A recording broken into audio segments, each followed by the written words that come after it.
it is video number first of unit physical world and measurement class +1 और आज हम start करेंगे science क्या होती है। बेसिक एक जनरल हम इंट्रोडक्शन देखेंगे, ठीक है, कि साइंस होती क्या है। सो हमारा जो फर्स्ट टॉपिक रहेगा वो रहेगा व्हाट इज साइंस, ठीक है।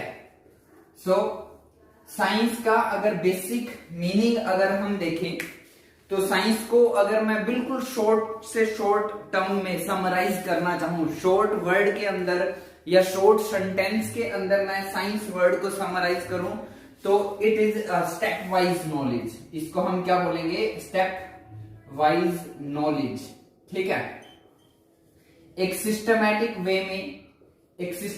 वे में नॉलेज गेन करना किसी के भी बारे में, ठीक है। हमारे चारों तरफ जो कुछ भी हो रहा है उसके रिगार्डिंग इंफॉर्मेशन गेन करना सिस्टमैटिक वे में, स्टेप वाइज नॉलेज, ठीक है। और सिस्टमैटिक नॉलेज भी बोल सकते हैं हम इसको, ठीक है। सिस्टमैटिक स्टडी बोल सकते हैं हम इसको, सिस्टमैटिक स्टडी, ठीक है। तो उसी को हम क्या बोलते हैं? साइंस। क्या बोलते हैं? साइंस। साइंस के बारे में और बात करें तो लैटिन लैंग्वेज के अंदर एक वर्ड होता है साइंटिया। क्या वर्ड होता है? साइंटिया। और उस वर्ड का मीनिंग होता है टू नो। क्या मीनिंग होता है? टू नो, ठीक है। बट विद ऑब्जर्वेशन, ठीक है, with observation, with calculation, with experiments, ठीक है। इन सब के साथ स्टडी करना, दैट इज कॉल्ड साइंस। समझ में बात? तो क्या बताया मैंने अब तक आपको? स्टेप वाइज नॉलेज गेन करना ही क्या है? साइंस। जैसे स्टेयर्स आपके घर में होंगी, आप एक स्टेयर के बाद दूसरी स्टेयर को कवर करते हो, दूसरी स्टेयर के बाद तीसरी स्टेयर पर पहुंचते हो, ठीक है। आप जंप नहीं कर सकते हो। साइंस के अंदर सिस्टमैटिक नॉलेज आपको गेन करनी होती है, उसी को बोलते हैं हम साइंस, ठीक है। बेसिकली साइंस को अगर मैं ये भी कह सकता हूं, साइंस का मीनिंग है वाई, ठीक है, व्हाट, हाउ, ये सब, ठीक है। क्यों, कैसे, कब, कहां पर क्या हुआ, ये सब क्या है? साइंस। वाई, हमें रीजन पता होना चाहिए, ठीक है। जो भी फिनोमिना हमारे चारों तरफ हो रहा है अगर हमें उसका रीजन पता है तो वो साइंस है, अगर हमें उसका रीजन नहीं पता है तो वो साइंस नहीं है। जैसे आप साल के अंदर एक दो बार ये खबर कहीं ना कहीं से सुन लेते हो या न्यूज़पेपर में आप पढ़ने को मिल जाती है आपको, या आपके चारों तरफ, आपके पड़ोस में, आपके गांव में या आपके विलेज में या आपके शहर में आप ऐसी कोई खबर सुनते ही होंगे कि उस मंदिर में गणेश की मूर्ति दूध पी गई। ऐसा सुन लेते होंगे आप, है ना। साल 2 साल के अंदर ऐसा इंसिडेंट हो जाता है, इंडिया में खासकर हो जाता है। तो आप अगर उस चीज का रीजन दे सकते हो कि ऐसा क्यों हो रहा है तो वो साइंस है, और अगर आप उसका रीजन नहीं दे पा रहे हो तो फिर वो साइंस नहीं है। समझ आ रही बात आपको?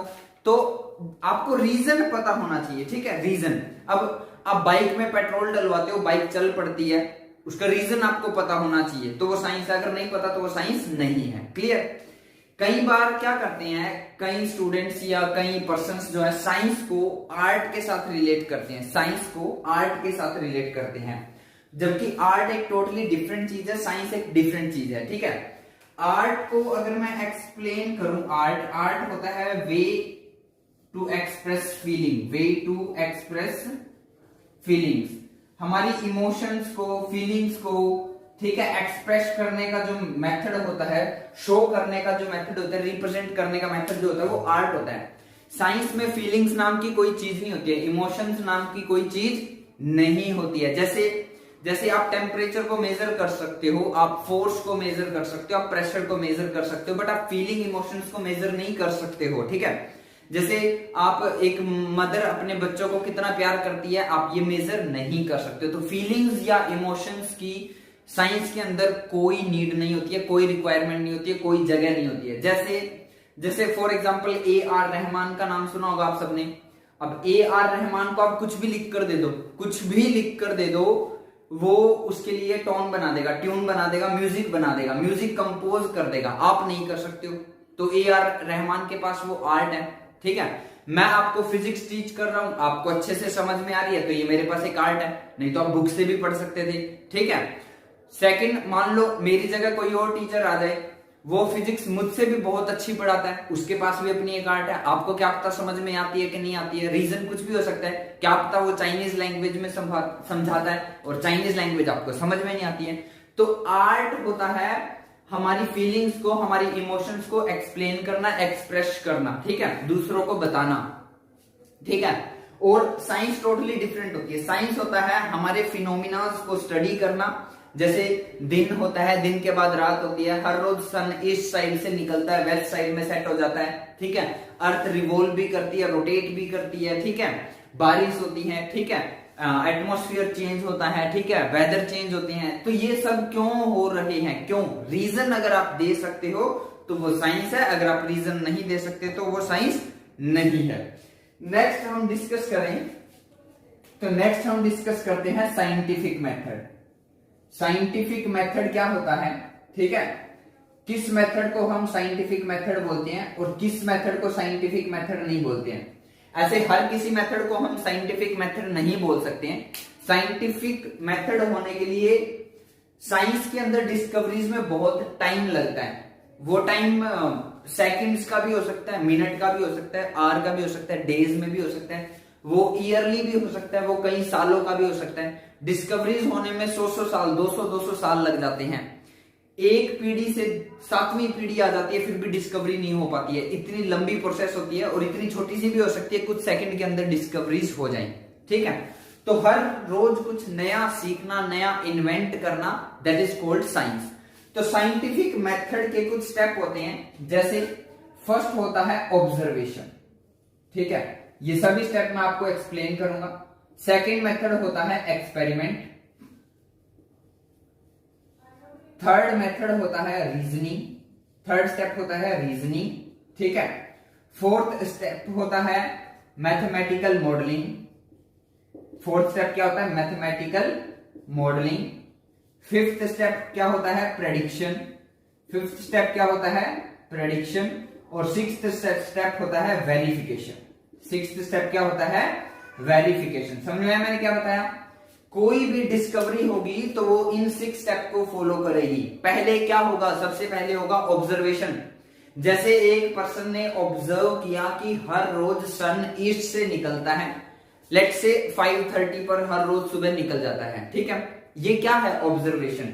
वो ऑब्जर्वेशन क्या, ऑब्जर्वेशन बहुत लंबी हो सकती है। क्या पता वो पर्सन उसको एक दिन ऑब्जर्व करे, 2 दिन ऑब्जर्व करे, क्या पता कई साल तक ऑब्जर्व करे, है ना। टाइके ब्राहे नाम के एक साइंटिस्ट हुए हैं, ठीक है। टाइके ब्राहे, शायद आपने नाम नहीं सुना होगा, ग्रेविटेशन चैप्टर में हम पढ़ेंगे, ठीक है, ग्रेविटेशन यूनिट आएगी जब, ठीक है, तो वहां हम डिस्कस करेंगे टाइके ब्राहे के बारे में, ठीक है। आप तब तक ट्राई करो, आपने न्यूटन और आइंस्टाइन का नाम तो सुना है, टाइके ब्राहे का नाम नहीं सुना होगा, तो उसको सर्च कीजिए कौन था वो, ठीक है। तो ऑब्जर्वेशन बहुत लंबी प्रोसेस होती है, ठीक है। ऑब्जर्वेशन करना, ऑब्जर्व करना, किसी चीज को देखना, बार बार देखना, देखकर टाइम नोट करना, उसकी लोकेशन नोट करना, उसका मेथड नोट करना, बार बार एक ही काम बार बार करना। एक पर्सन हर रोज उठता है, हर रोज देखता है सन हर रोज ईस्ट साइड से 5:30 पर निकलता है और ये कई दिन ऑब्जर्वेशन होगा, दैट इज कॉल्ड ऑब्जर्वेशन। समझ में आया। नेक्स्ट आता है एक्सपेरिमेंट। फिर वो क्या करता है, वो अपनी लैब के अंदर जहां पर वो वर्क करता है वहां पर जाकर वो ऐसा सेटअप तैयार करता है कि जो उसने नेचर के अंदर ऑब्जर्व किया वो अपनी लैब में भी कर सके, that is called experiment. Third आता है रीजनिंग। रीजनिंग होती है क्वेश्चन करना, क्वेश्चन पुट करना, ऐसा क्यों हुआ, ऐसा क्यों हो रहा है, सन ईस्ट से क्यों निकल रहा है, सन 5:30 पर ही ईस्ट से क्यों निकल रहा है। तो जो रीजनिंग होती है वो 2 टाइप की होती है, एक होती है क्वालिटी और एक होती है क्वांटिटी। एक होती है क्वालिटी, एक होती है क्वांटिटी। जैसे जैसे मैं आपसे क्वेश्चन पूछूं, क्या पानी से बर्फ बनता है, ये क्वालिटी टाइप क्वेश्चन है, क्वालिटी टाइप रीजनिंग है। लेकिन मैं कहूं कितने पानी से कितना बर्फ बनता है, ये क्वांटिटी है। बात समझ में आ गया। जैसे जैसे आप अपने दोस्त को बोलो कि सबसे ज्यादा गर्मी मुंबई में होती है और आपका फ्रेंड बोले कि नहीं नहीं मुंबई में नहीं, चेन्नई में सबसे ज्यादा गर्मी होती है, और आप दोनों लड़ना स्टार्ट कर दो, एक दूसरे को थप्पड़ मारना शुरू कर दो। अरे ये कोई बात हुई भाई, साइंस ने थर्मोमीटर बना रखा है, चेक कर लीजिए, थर्मोमीटर से चेक कर लो ना कहां पर गर्मी ज्यादा होती है, चेन्नई में ज्यादा होती है कि मुंबई में ज्यादा होती है, पता चल जाएगा। सो क्वालिटी टाइप क्वेश्चन और क्वांटिटी टाइप क्वेश्चन समझ में आया। क्या पानी से बर्फ बनता है, ये क्वालिटी टाइप क्वेश्चन है। कितने पानी से कितना बर्फ बनता है, that is quantity type question. तो ये क्वेश्चन होगा, ठीक है, रीजनिंग। नेक्स्ट आता है मैथमेटिकल मॉडलिंग। क्या आता है, मैथमेटिकल मॉडलिंग। बेसिकली आप एक बात याद रखना, मैथ जो है, मैथ्स को साइंस की सोल बोला जा सकता है, आत्मा बोल सकते हैं। अगर साइंस एक बॉडी है, ठीक है, तो साइंस की जो सोल है वो मैथ्स है। आप साइंस के अंदर कुछ भी डिस्कवरी करते हो और अगर आपने उसका मैथमेटिकल प्रूफ नहीं दिया तो वो थ्योरी नहीं मानी जाएगी, वो जस्ट पोस्टुलेट माना जाएगा, ठीक है। एक मन गढ़ंत कहानी भी उसको बोला जा सकता है, हमारे मन से बनाई हुई कोई बात हो सकती है, ठीक है, अगर आपने उसका मैथमेटिकल प्रूफ नहीं दिया। मैथमेटिकल प्रूफ देना पड़ेगा। जैसे न्यूटन ने जो वेलोसिटी ऑफ साउंड होती है, वेलोसिटी ऑफ साउंड, एयर के अंदर वेलोसिटी ऑफ साउंड क्या होती है, उसका फॉर्मूला दिया था। और जो उसका फॉर्मूला उन्होंने दिया था वो दिया था v is equal to P by rho, ठीक है। ये फॉर्मूला उन्होंने दिया था, किसने, न्यूटन ने। ये किसकी वेलोसिटी है, साउंड की इन द एयर, ठीक है। तो ये दे दिया उन्होंने, बोला ये फॉर्मूला सही है, आप कहीं मर्जी जाकर अप्लाई कर लीजिए, कैसे मर्जी कीजिए, आंसर हमेशा सही आएगा। यहाँ पे पी प्रेशर है, रो डेंसिटी है एयर की, ठीक है। तो ऐसे अब अलग अलग लोग आए, अलग अलग टाइप के क्वेश्चन पुट हुए, ठीक है। तो बाद में पता चला कि ठीक है, ये बाद में हम डिस्कस करते हैं। नेक्स्ट आता है प्रेडिक्शन। प्रेडिक्शन क्या होता है, भविष्यवाणी करना। आप लोग देखते भी होंगे, ये पंडित वगैरह बैठे रहते हैं, इंडिया में तो बहुत है, तुम्हारे ऊपर ये हो जाएगा, तुम्हारे साथ कल ये हो जाएगा, कल ये काम मत करना, ऐसे कपड़े पहनना, ऐसा करना, दैट इज प्रेडिक्शन, है ना। लूनर एक्लिप्स का नाम सुना होगा, सूर्य ग्रहण, चंद्र ग्रहण आपने देखा होगा, हम दान करते हैं उस पे, है ना। तो वो बता देते हैं पंडित जी की एग्जैक्टली 163 डेज के बाद लूनर एक्लिप्स होने वाला है, 163 दिन के बाद चंद्र ग्रहण लगने वाला है। तो ये क्या है, प्रेडिक्शन। अब उस पर्सन ने ऑब्जर्व किया कि सन हर रोज ईस्ट से निकलता है, एक्सपेरिमेंट करके देखा तब भी सही आया। रीजनिंग की, कब निकलता है, कैसे निकलता है, क्यों निकलता है, उनके आंसर भी उसके पास है।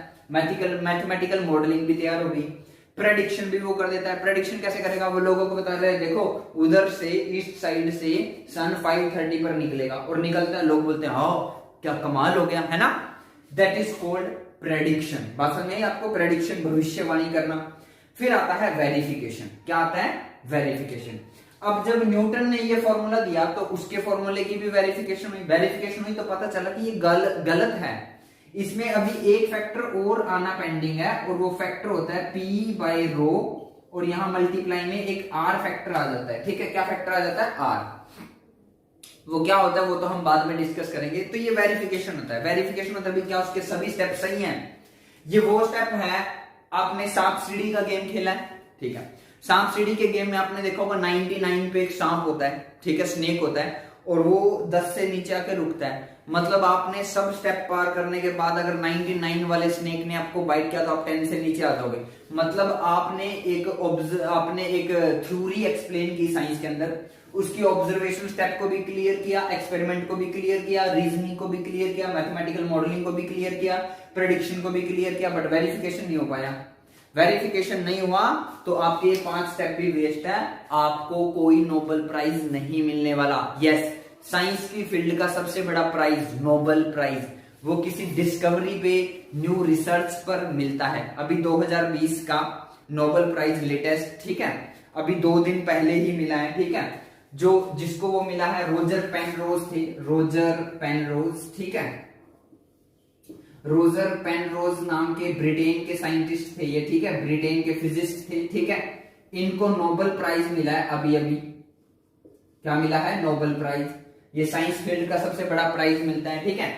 1901 में ये सबसे पहले दिया गया था। मैक्सिमम 1 साल के अंदर ये 3 लोगों को दिया जा सकता है, 3 से ज्यादा लोगों को नहीं दिया जा सकता है, ठीक है, ठीक है। और टोटल 122 पर्संस को ये टोटली दिया जा चुका है अप्रोक्सीमेटली, शायद ये नंबर गलत भी हो सकता है। 122 लोगों को, 122 साइंटिस्टों को, ठीक है, ये मिल चुका है उनकी प्रॉपर रिसर्च के लिए। रोजर पेनरोज ब्रिटेन के साइंटिस्ट है, इन्होंने ब्लैक होल्स के रिगार्डिंग कुछ रिसर्च किए थे और न्यू थ्योरीज दी थी। इनफैक्ट आइंस्टाइन की जो थ्योरी ऑफ रिलेटिविटी है उसकी मैथमेटिकल मॉडलिंग बनाने की कोशिश की है इन्होंने, पेनरोज ने, तो उस पर इनको नोबेल प्राइज मिला अभी लेटेस्ट 2020 का, आप चेक कर सकते हो नेट पर, ठीक है। तो नोबेल प्राइज के बारे में भी हमने डिस्कस किया, ठीक है। नेक्स्ट हम डिस्कस करते हैं no final theory in science. No final theory in science. Science के अंदर कोई भी थ्योरी फाइनल नहीं है। आज कोई थ्योरी बता दी गई, मान लो मैंने ही कुछ रिसर्च या ऑब्जर्व कर दिया, तो ऐसा नहीं है कि वो फाइनल है, वो फ्यूचर के अंदर कभी चेंज नहीं हो सकती। वो फ्यूचर में गलत साबित भी हो सकती है, वो फ्यूचर में ठीक साबित भी हो सकती है, वो फ्यूचर में एडवांस भी हो सकती है, तो मतलब चेंज भी हो सकती है, ठीक है। अब देखो जैसे धर्म, रिलीजन, ठीक है, रिलीजियस और साइंस एक साथ चलने वाली है। अगर आप भगवान को मानते हो तो आपको साइंस नहीं माननी है, अगर आप साइंस को मानते हो तो फिर आपको भगवान नहीं मानना है। पहले क्या होता था, पहले राजा होते थे, एक पर्टिकुलर एरिया के, एक पर्टिकुलर विलेज के, एक पर्टिकुलर शहर के राजा होते थे, और जो राजा बोलता था वही माना जाता था। मैं ये कहानी सुना रहा हूं ताकि आप समझ सको, ठीक है। इसे सच भी मान सकते हो, नहीं भी मानो तो कोई प्रॉब्लम नहीं है। तो एक पहले क्या था, लोग धरती को अपनी माता मानते थे, ये धरती मेरी माँ है। आपने बॉलीवुड की फिल्मों में भी देखा होगा, सुनील शेट्टी का ये फेमस डायलॉग है, ये धरती मेरी माँ है ना। तो धरती को लोग माता बोलते थे। तो वहां पे उस टाइम पे थ्योरी थी कि धरती माता हमारी वो रेस्ट पर है, बीच में रुकी हुई है, और उसके चारों तरफ सन रोटेट कर रहा है। भाषण नहीं भाई, धरती माता है तो उसको क्यों तकलीफ देनी, उनको वो सेंटर में बीच में रुकी हुई है और उसके चारों तरफ सन घूम रहे हैं, क्योंकि धरती के लिए रिस्पेक्ट थी लोगों में, और राजा ने ये ऑर्डर दिया था तो सबको मानना पड़ेगा, क्योंकि राजा एक ऐसी अथॉरिटी थी जिसको क्वेश्चन पुट नहीं किया जा सकता था। एक पर्सन आया, साइंटिस्ट ही होगा, कोई पागल ही होगा, साइंटिस्ट पागल ही होते हैं, उसने रिसर्च किया, देखा, एक्सपेरिमेंट वगैरह किए, सब चेक करा के उसने कहा मैं ये थ्योरी गलत है, और सन सेंटर में रुका हुआ है और उसके चारों तरफ जो हमारी अर्थ है वो रोटेट कर रही है, रिवॉल्व कर रही है, रोटेट कर रही है। तो राजा ने बोला ये कैसा मूर्ख इंसान है कि हमारी धरती माता को ही परेशान कर रहा है, उसको घुमा रहा है, सन को स्थायी कर रहा है, एक जगह पर रोक रहा है। तो उसको सजा दी गई, फांसी की सजा दे दी गई, मार दिया गया। तो ये है मतलब, ठीक है। बाद में पता चला कि वो आदमी सही था, सन सेंटर में होता है और अर्थ चारों तरफ रोटेट करती है, रिवॉल्व करती है ना। तो देखो पहले क्या होता था, हमारे टाइम पे जब हम छोटे बच्चे थे, तो जब हमें बुखार हो जाता था तो हमारी मदर हमें नहाने नहीं देती थी 5-5, 6-6 दिन, और अगर बुखार लंबा चले तो 10-10 दिन भी नहीं नहाने देती थी। ये पहले वाली थ्योरी थी। आज आप किसी डॉक्टर के पास जाओ और डॉक्टर को बोलो कि बुखार हो गया, तो वो कहेगा ठंडी पटिया रखो, और अगर उससे भी बुखार नहीं होता तो बर्फ में लगा दो, फ्रिज में डाल दो बंदे को, लेकिन उसको नहाओ, बार बार नहलाओ। आप ये ऑब्जर्व करते होंगे आपने, पंखा चलाओ। पहले क्या होता था, बुखार होता तो अरे पंखा बंद कर दो, बुखार हो गया। ये पहली थ्योरी थी। आज थ्योरी रिवर्स है टोटली। क्या, बुखार हो गया तो पंखे के नीचे बैठो, ठंडे पानी से नहाओ, बॉडी का टेम्परेचर मत बढ़ने दो। ये आज की थ्योरी है। तो कोई भी थ्योरी फाइनल नहीं है साइंस के अंदर, थ्योरी चेंज हो सकती है। तो आज की इस वीडियो में मैंने आपको बताया साइंस क्या होती है, कोई भी थ्योरी फाइनल नहीं है, और साइंटिफिक मेथड क्या है, नोबेल प्राइज हमें कब मिलता है। सो आई होप आपको ये क्लियर होगा। सो आज की इस वीडियो में इतना ही। Thank you.